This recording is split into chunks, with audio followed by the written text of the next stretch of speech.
and you really want to automate some things in your house because you're bored or something, you got at some point to make a choice which path you're gonna go down, the IP network or a traditional serial route. So to me it's rather easy, it's this one. I'll tell you why not the IP route. First of all, it's more complex. These things require switches, so at every endpoint you'll need one of these, right? And you'll need one of these at your server points and the, I don't know, garage points, so everywhere. And if they don't work, that endpoint is not working at all because everything's obviously running on IP.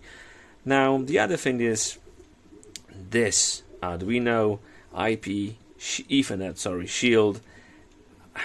In my testing, it's not very stable in the long run, and I assume you want to run your home automation not part-time. So I tried to keep this alive in the past life, and I didn't have much success. So back to the serial. First of all, this is cheaper. It's like $22 to get this entire configuration versus $29, so that is like $88 if you want to buy 4 of them, and this is what, 118 if you want to buy 4 of these. So you could literally buy 5 of these for the price of 4 of these. So economics, from my point of view, this is much better. Now when it comes to creating a network, you will be basically buying plenty of these. Every time you want to split your network, the wire, you'll need to get one of these annoying splitters, which are dirt cheap, and build a network like this. This will be at your headquarters. This will go, for instance, to a garage, and this to a living room, and all on one wire. All you do is always add another breakout, and that's how you create a network with this. So yeah, that's easier.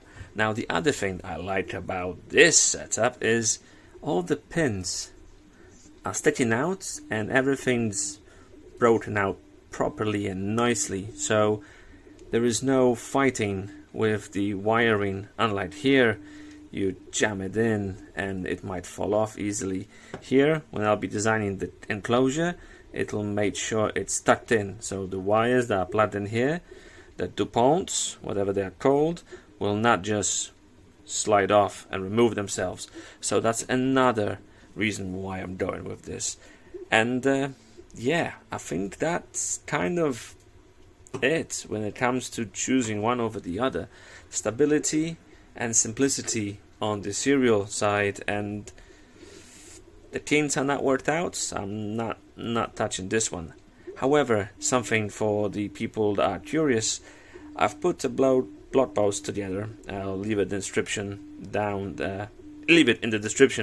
English be hard today, and it'll just, I'm using a different library for the Modbus, and there is a simple example, very simple tutorial, bare bones, how to get your first Modbus running. You'll obviously need 2 of these, ideally, yeah, or use the SoftwareSerial. Yeah, English is hard today. Okay, that's it. I'm rambling way too much and making not much sense anymore. Thanks for watching.